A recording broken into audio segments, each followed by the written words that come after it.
Hi, welcome to the DVD commentary for The Lion, the Witch and the Wardrobe. I'm Andrew Adamson, director, and I have with me the four Pevensies. Hello, my name is William Mosley and I play Peter Pevensey in The Lion, the Witch and the Wardrobe. Hi, I'm Anna Popwell and I play Susan Pevensey. Hello, my name is Skander Cairns and I play Edmund Pevensey. Hello. Hey up, my name is Georgie Henley and I play Lucy Pevensey in the Chronicles of Narnia, The Lion, the Witch and the Wardrobe. What was that? I like the name Hey Up. This beginning sequence actually comes from really a single line in the book, which is it was during the bombing raids in London. And obviously the context was that during these raids, the children were sent away to the country for safety. They were evacuated to the country. And I really wanted to kind of set that context and explain, particularly kids today, who may not have experienced war and have been fortunate enough not to experience war. I wanted to explain the context and set up that these were real kids in a real situation dealing with real jeopardy and real life and death factors. So that kind of grew into a big sort of epic sequence. The other thing I wanted to do here was kind of have the audience wake up. You know, I think people come into this movie expecting to see four children in a house. And I really wanted to say, this is a big movie. You know, to kind of show it and set the scope and reflect where the film was going, which was ultimately towards another battle in which the children are empowered.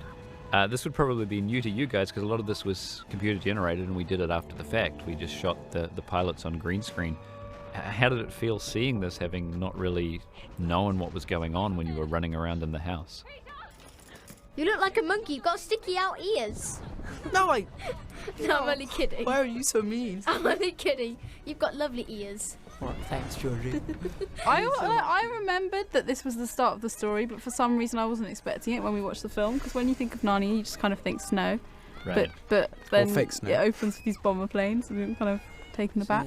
Yeah. So we were joking around, Anna has this perfectly educated answer. I'm like, yes. It was so long ago. I mean, I think it was like a year and a half ago that we shot this, if you can believe that. William, you look so young in that bit. Oh, do you remember when in one, instead of going Edmund, you went Skander? Yeah. And actually, Skander, do you remember that Will got you to try the candied glass? Sugar glass. I've never known if it was actually sugar. And he actually took the glass and ate silicon. This was actually a scene that it was actually very difficult to get because I didn't think we could ever make Skander cry because he's ridiculously resilient. And even beating him severely still didn't get him to cry. But actually, this was a pretty intense scene when we were shooting that because I remember you guys were like yelling at each other for about 20 minutes before the take, and William had no voice the next day.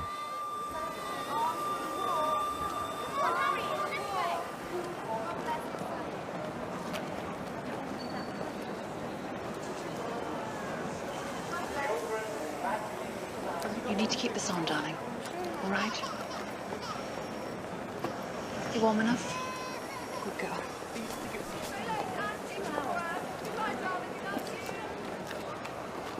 Oh, Anna, you should talk about what's going on for you in this scene. Yeah, this scene was like really overwhelming because we were saying goodbye to our mum on screen, and my mum left New Zealand that morning, and I think Andrew sort of instructed me to look insecure and vulnerable and really sad that my mum was going away. So it was kind of reality and a story at the same time. Mind you, making Anna look insecure is a challenging proposition too.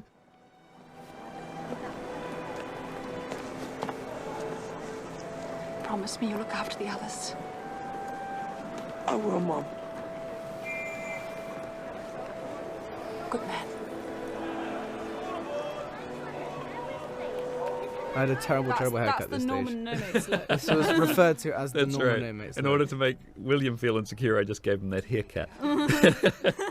But I think the other thing that was interesting about this is, and there's a bit coming up actually, Will, where which I really like, is just as you're pushing through the crowd, you look kind of really like disoriented and so on.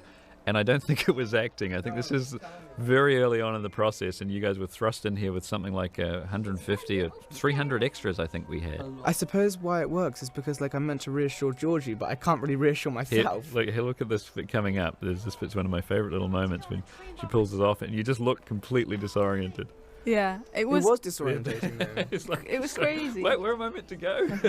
Casey's probably yelling at you. Over there, go over there. That made me laugh a bit as well because Skander was. I was sort of dragging Skander along, and he improvised the line, "I know how to get on a train," Yeah, that's my And- skills. and it was just because he didn't really want me to pull him along on set. We had really great extras. I have to say, there's so many great faces And and they some really cry. emotional extras. I mean, there's bits obviously we just went past with those women crying, Yeah, like that. which Yeah. I've cut in and out of the movie before. I took them out at one point, and it just adds so much emotion It to really see does. these other mothers saying goodbye to their kids. Yeah. And it's like all these kids are in the same boat we are.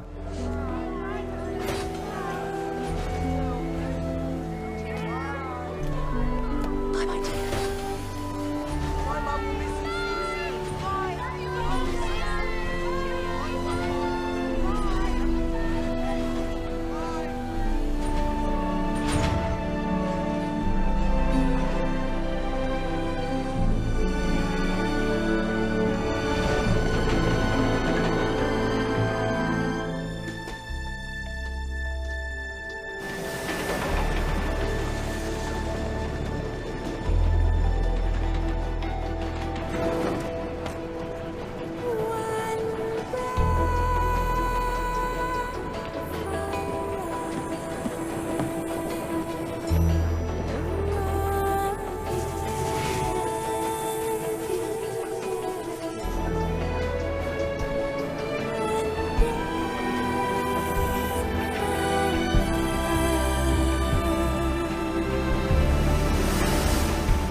Andrew, is all this real? Like, are those all extras standing at that station? Yeah, we actually, because we couldn't find the same trains in New Zealand, we had to actually shoot this in the UK, and we had a second unit go over there.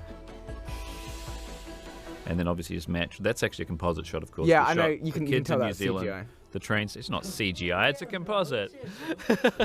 This was our first. The stuff that's inside the train compartment was our first day, wasn't Very it? first That was day. the very first Actually, day. before the official start of production, we actually did this as a prep shoot.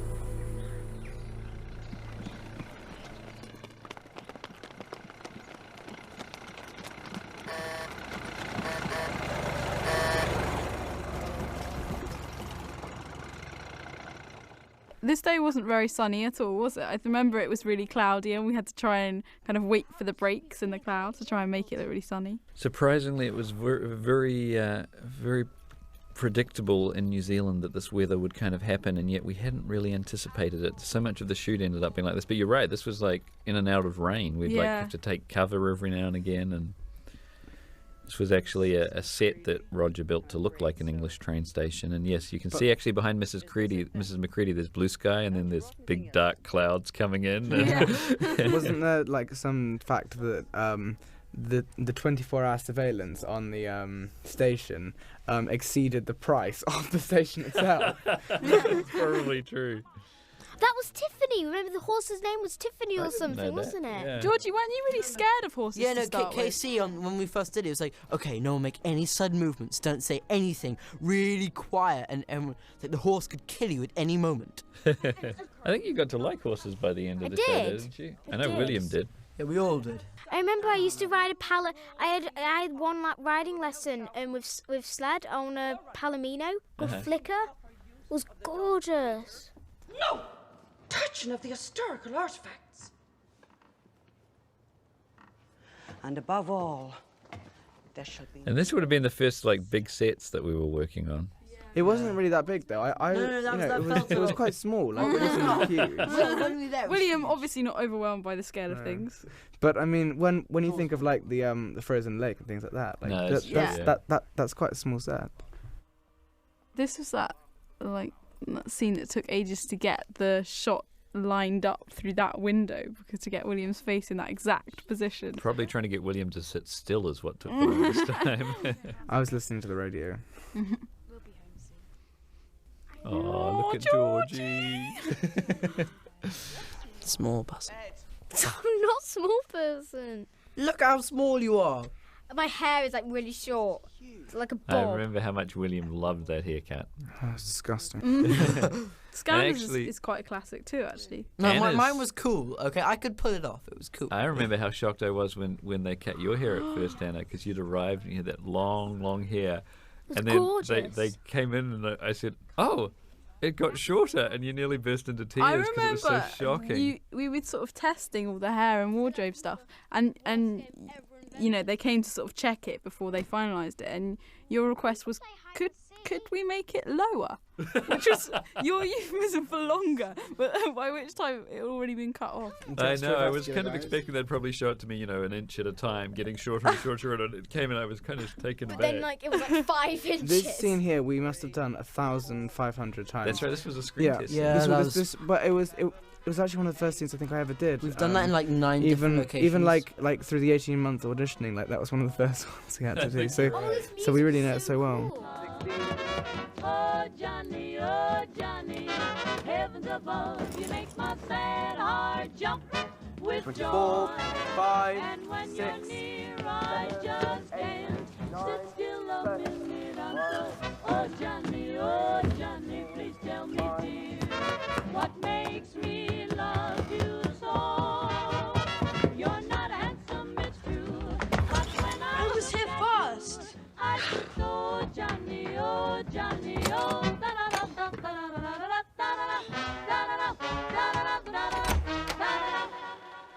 Originally in the book, Lucy actually discovers the wardrobe or steps into the wardrobe on their very first exploration of the house.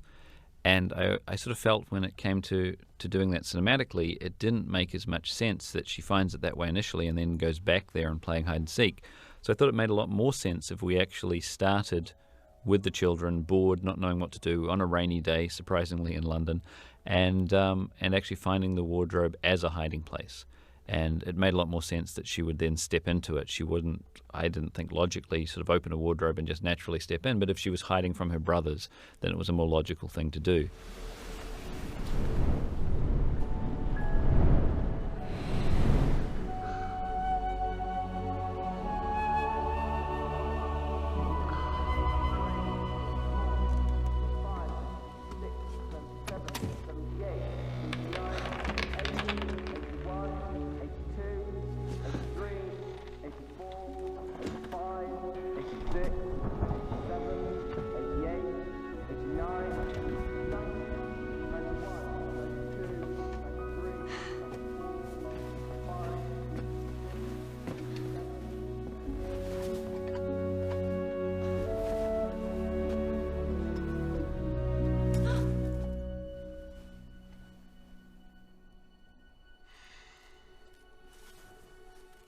I mean, we must have shot this going through the wardrobe about 6 months after the earlier stuff, when you first went in, yeah. And do you remember, tell this story about what we did to you when we first took you on to the Narnia set? I was almost tempted to call Childline. They blindfolded me. No, I'm only joking. No, they did actually blindfold me. I remember they came up to me and advanced with me with like the silk scarf, with, like black tape on it. It was like, Georgie, we're just going to blindfold you for a second. I was like, okay. And then remember, you picked me up with bodily force. You were like, Well, we had to be really careful because everyone was really worried about us dropping you, and we had to carry you down these wooden stairs into this. The scene was shot in an equestrian centre that we dug out. We dug 15 metres into the ground and planted this forest, covered it all in this false snow. How many trees is it in there, Andrew? You know, I don't know. I have to ask Roger how There's many so we ended many, up isn't with. it? You passed There's a me whole forest down. inside. We passed you down the stairs like man to blindfolded, man. and then removed the blindfold, and then poor Peter had to try and follow you with the Steadicam. But I think, this excitement that you're seeing in some of these shots was just completely real, because I remember going down to you afterwards and you were trembling, you were shaking with so much excitement at being the first person to step into Narnia. It's the same with James, isn't it? That's right. This bit coming up. And you see James McAvoy, Mr. Tumnus.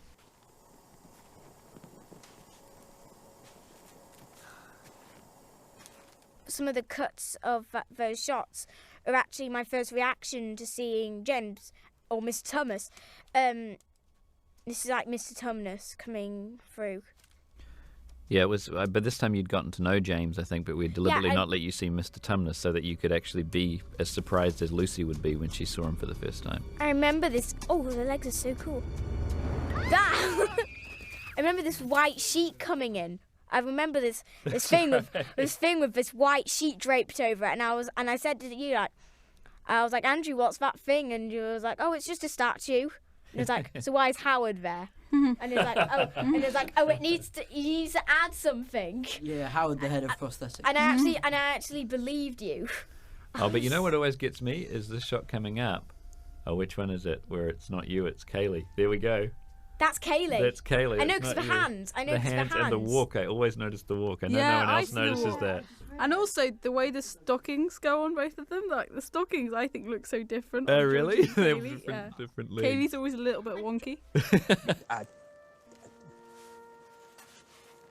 I know when it's Kaylee's hand shots and not mine. Right. I do know because She pays that much attention to your own hands. Yeah, I do actually. When there's a close up of them. Well, they say you only know something like the back of your hand. His legs are so cool. It's like with the legs, you look at it for a second, you're like, wow, but then you stop looking at them. You just like. I agree. I mean, even like, for you just- me. you just Yeah, stop looking at James was them. actually saying that after the screening on Monday, that he was sort of transfixed by his legs in the first scene or something, and then he just accepted them. No, they And- look like they belong with him. I think a lot of it came down to the way he completely. moved. Yeah, exactly. That's exactly what I thought. And I was like, with the extras. Natural born fawn. On the with the extras on the set of the Aslan camp, like it was, I think, like Casey was having to constantly remind them that they were fawns and they That's weren't right. faces, They weren't just wearing green ski pants. No, Yeah, it I mean, was James, really- we did a lot of experimentation with him and motion capturing and everything and putting legs on him. But He had those kind of green leggings with sort of disco balls all That's over them. right. Sort of And he fluorescent. walked on tiptoes most of the time. I mean, that was kind of, I think, why he ended up looking like he was moving like a fawn as he stayed on Did tiptoes. James do that in one of the auditions? Did he start like walking like the fawn? No, I think it was something that we did sort of early on when we first got together and talking about how a fawn would move. We thought because they had such small feet, small hoofs, they would always have to keep moving to maintain their balance. And then because they have like a three-jointed leg, he would stay walking on tiptoes, and it gave him a particular kind of cadence to his walk. Every icicle is Narnia.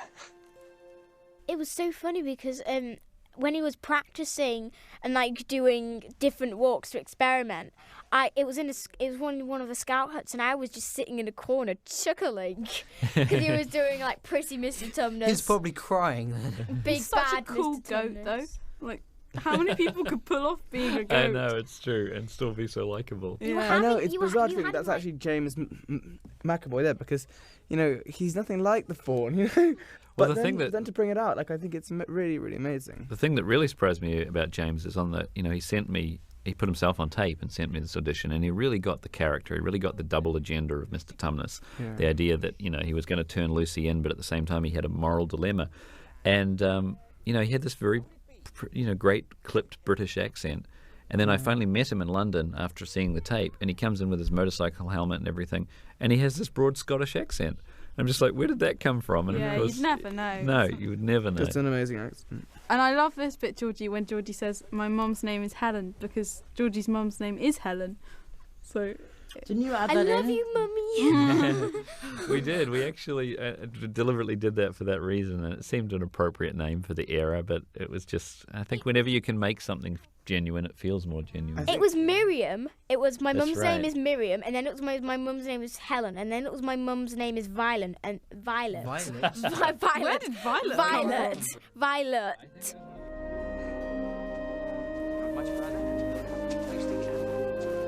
Oh no, he was freezing here. This is about minus 10 degrees, and James was wearing nothing but a pair of fur pants.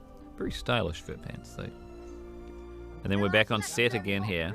When you imagine what the scene would actually look like, I think it really lives up to the story in a lot of ways. Just like all the close-ups of little Georgie, and like James, and them just like walking together. I think it's so sweet.